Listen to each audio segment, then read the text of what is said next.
Hi, everybody. In this video, we're going to explore Hoopla Digital. This is part 2. So if you already have a Hoopla Digital account, this video is for you. If you have not yet signed up for a Hoopla video, then my suggestion would be to watch part 1 so that you understand what you need in order to get started. So in order to do this, I need to share my screen. So we're going to start once I'm doing that.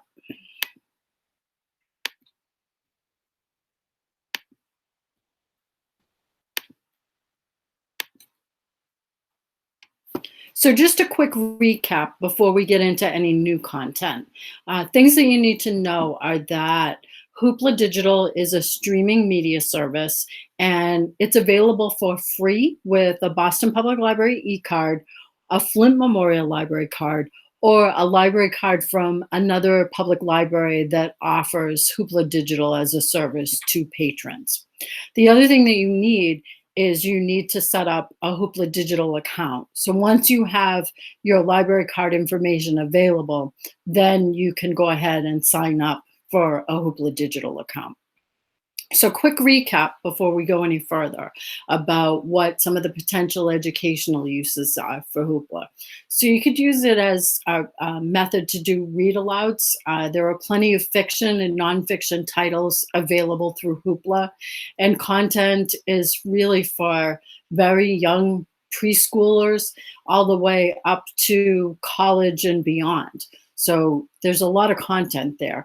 You could introduce a new topic or support previously taught material, maybe create content and add a video from Hoopla. You can use it for professional development. You'll see content available from a lot of the famous EdTech professionals that you've probably heard of, including Matt Miller, Alice Keeler, Casey Bell. There are titles in there from ASCD. You also might want to use it for lesson planning inspiration, because there's a whole section that shows you books about teaching methods and materials. For high school students, you could do simultaneous class use of a single resource.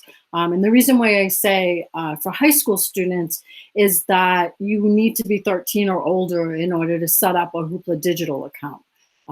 Which brings me to the last recap point, which is I would say encourage parents and caregivers for your students to sign up, because that way their learning can be extended at home, and those people can share content with their kids. Okay, so let's get started with how do I access Hoopla from a mobile device. And the thing that you need to know here is that there are links to the Hoopla apps on the Hoopla Digital homepage, but those links aren't visible once you're signed in. So what you want to do is go to that page, download the appropriate app for your mobile device, and then you can get started. So let me just show you what that looks like.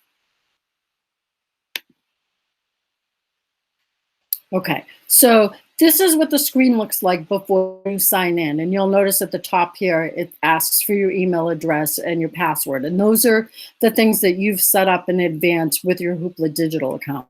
But if you scroll to the very bottom, depending upon what type of mobile device you have links here to the App Store, you have a link to Google Play, and you even have a link to Amazon. So if you're using Kindle Fire, you can access the app from here, download it, and then get started. Okay, so moving on. Once you're signed in, you're going to see that your homepage is going to be customized based on your activity. So initially, when you sign up your account, you're not going to see any of this. But after you've used it a couple of times, you'll see your currently borrowed titles, recommendations for you based on things that you've previously borrowed, and you'll see content that you may have favorited. So let me show you what that looks like. Okay, so at the very top, you'll see it's sort of like a slideshow feature where it scrolls through images, and each one of these images will bring you to a different place. So you'll see like the Hoopla movie of the month, you'll see things that were added for the month of May, you'll see new content for children, So, you can see a lot of stuff just by doing that. Get to the middle of the page, you'll see what titles you currently have borrowed and when they're due back. You don't have to worry about due dates because items automatically return once they're due. But if you're holding off on something, it will tell you, oh, you only have one more day on this particular item or whatever. So recommended for you, like I said, is based on stuff that you've previously borrowed and stuff that's popular. And then at the very bottom, you can see your favorites.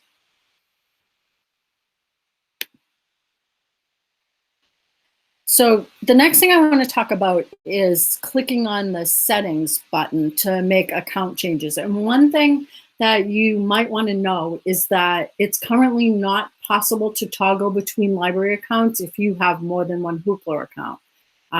So for example, I have a Boston Public Library e-card, I have a Flint Memorial Library card, and I also have a card from my town's library.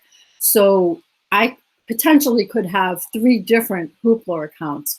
Right now, it's not possible to toggle between the different accounts. So what you have to do is use the settings menu to log out of one account and then log back in to get into a different Hoopla account. And the benefit of having multiple accounts is that it gives you access to more materials every month. So let's just go ahead and go into that settings tool just so that you can see what things look like in there. So when you're in the settings page, the very first page gives you information about your account. So it tells you which account you're logged into. So it shows that I'm currently logged in through Boston Public Library. I can also set my preferences here about whether or not I want to receive emails from Hoopla to find out about new content and features. I could, from this screen, change to kids mode only, and I'll show you that in a minute. But just know that that's one place where you can get into that mode. And it also gives you the option to either hide or show your borrowing history. What's nice about showing your borrowing history is if you want to go back to a title, you can do that easily because it's listed there for you. But you'll notice that there are other tabs on here in the settings. So you could go to the library tab, where it shows what library you're currently using and other libraries that are nearby. On the recommendations tab, you can select genres for each of the different content types so that you see things in your recommendations that are of interest to you. So, for example, it shows here in movies. So I have selected action and adventure, biography, classics, comedy, documentaries, and so forth. So you can do the same thing when you go into music. You can do it for comics, ebooks, and for television. And it just helps Hoopla to be able to do a better job of recommending things to you that you might not have possibly found otherwise. The other 2 tabs have to do with your email address that you're using to sign in and your password, and gives you the ability to change those from there. Okay, so let's keep going here. So the next thing I want to show you is how to search for things in Hoopla. And I already mentioned that one way that you can search is just from the very start, clicking on any of those rotating images on the homepage. But you can also do a search. There's a general search box, and then you can browse by category. So let's just do a quick search using the search box. So I'm going to go back to my homepage. I could have been searching still from the settings page, but I think it's nicer just to show you back from the home page. So you notice when I click on that box that all of a sudden I'm able to see what searches are trending. So these are things that are popular right now, for all of Hoopla's users. But I'm going to do a search, and I'm going to just search for renewable energy. And notice as I start typing, it's giving me some suggestions for categories, and it's also giving me suggestions for titles and for series. So when I'm all done with my typing, I can either click on the little magnifying glass icon, or I can just hit enter on my keyboard. Either thing will work. Okay, so For renewable energy, just using that as my search term, you'll notice that I have 32 different results here. And when I click on any one of these titles, so, and it looks like there are only ebooks available. I didn't show you that in the results, but apparently it looks like that's all there is available. But you notice when I click on the title, I can see when the book was published up here. So this is a 2020 title. I can see who the publisher was. And if I click on that publisher, I can see what other items have been published by, if they're available in Hoopla, by that publishers. I can see what part of the series this book is in. So there's a lot that I can do right from here. If I click on the borrow button, I'm immediately able to open that title.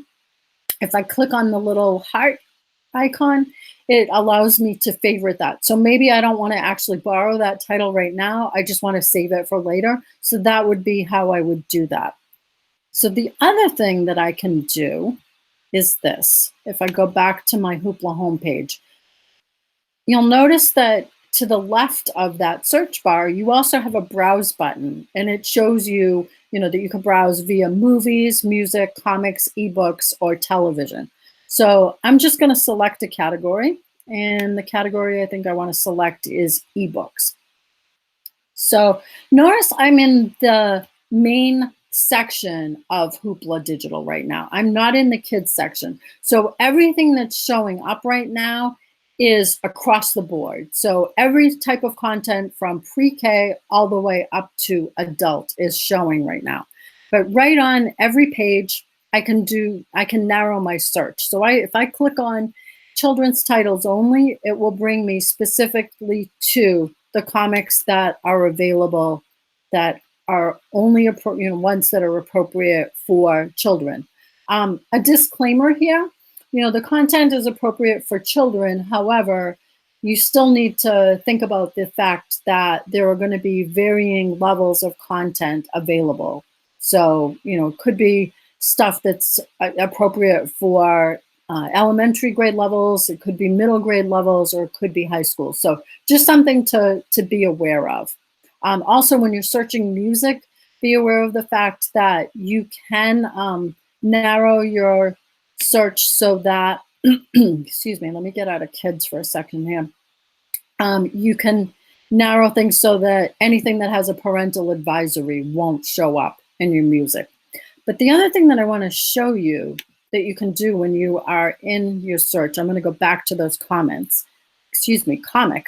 I can go into the categories section on that page, and it will show me all of the different categories for comics. So it looks like they're showing some different publishers. So for example, DC Comics, Dark Horse Comics. So I can narrow my search by doing things like that as well.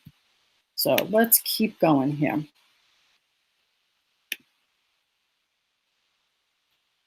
Okay. People sometimes wonder if you can change the font size and the font type for ebooks. And the nice thing to know is that not only can you change the font type, the font size, but you can also change the background color. What's nice to know too is that they have a special font called Open Dyslexic. And this is intended to address some of those readability issues frequently experienced by dyslexic readers. Let me just go in here, show you in one of my books. We'll change the font so that you can see the difference. So I'm going to go in here to this book that I have called Learning Targets. I say resume on my book. It's going to open up my book for me. And up here in the right-hand corner, you'll see there's a little icon that shows you text. So I can go in here. This is what the default text looks like, but I can change my font size just by going back and forth on the scale here. But the other thing that I can do is change it to this dyslexic font. And I could even do, so when I say apply, now all of my text for the entire rest of the book will be in that dyslexic font. The other thing that I can do from here is I can go back up to the top and I can go into different chapters from here. And I can also add bookmarks. So if I am in this particular chapter and I want to be able to go back to that chapter or go back to a page, I can add a bookmark. Okay, so one more thing, actually two more things. So you might be wondering if there are any special collections in Hoopla. So one thing you might want to know is that currently through May 31st of 2020, there is a total collection of titles called bonus borrows. And these are titles that can be borrowed without counting towards your monthly borrowing limit. So I have a couple links here, and I'm just going to click on all titles, all formats, just so that you get an idea of the type of content that's available. It may end up being extended beyond May 31st, 2020, but for right now, that's what the end date is. So you'll notice that there are 1,398 items in that bonus borrow category. And this is all titles, all formats. So if we wanted to change format, you can see that there are things available as ebooks, as comics, as music. I noticed that I'm not in my personal Hoopla account, so right now it's showing me audiobooks. The thing about that is that some libraries offer the ability to do audiobooks through Hoopla, some do not. Boston Public Library actually does not, because they use another format called RB Digital. So if I were logged into my account right now, which from this page I'm not, those audiobooks would not be there. But you get the idea that there are additional titles available for a limited amount of time. The other thing in those limited edition titles, there's this collection called Homeschool with Hoopla. There's a Movies for Kids collection, and there's a special comics collection. So one more thing. Can I save money if I usually buy titles on Amazon? This is one of the coolest things, I think. So there's a Hoopla Chrome extension that you can add to your toolbar that will match titles from Amazon with those that are available through your library via Hoopla Digital. So in order to use this, you'll need your BPLE card or a card from any other public library that provides access to Hoopla, and have that free account from Hoopla Digital and be signed into that account. So let me just show you how that would work. Okay, so I'm just going to type Amazon. It's going to bring me right to Amazon. Notice I'm not signed into any Amazon account. I'm going to scroll down here to the drop down, go to books. So my grandson's really into sharks, so we're going to search for Clark the Shark. And let's see what we come up with here. Okay, so these are a bunch of the titles that are available for purchase through Amazon. Now, I'm just going to click on this very first title on Clark the Shark and watch what happens as I do this. So first of all, it shows, add to my cart. But then check out on the right-hand side what all of a sudden happens. You'll see this whole little area where it shows Hoopla, and it shows what titles from Clark the Shark are currently available with a Hoopla Digital account. So it looks like there's a total of 14 different Clark the Shark books available for free with Hoopla. So, something to consider when you're trying to decide whether or not you want to buy or borrow a book. If it's something that you're not going to use more than a few times, you might want to consider just borrowing that title from Hoopla instead of spending your money on Amazon. I'm sure Amazon would frown at that, but Okay, so to wrap up, if you have any questions, if you need help locating something, my email address is here. The phone number to be able to call or text the Media Center is here. So, do what you need to do. Call me, send me a Google Meet invite, chat with me via Google Hangouts. I'm here to help, ask those questions, and I'll be happy to help you answer. Hopefully this was helpful for you. Thanks. Bye-bye.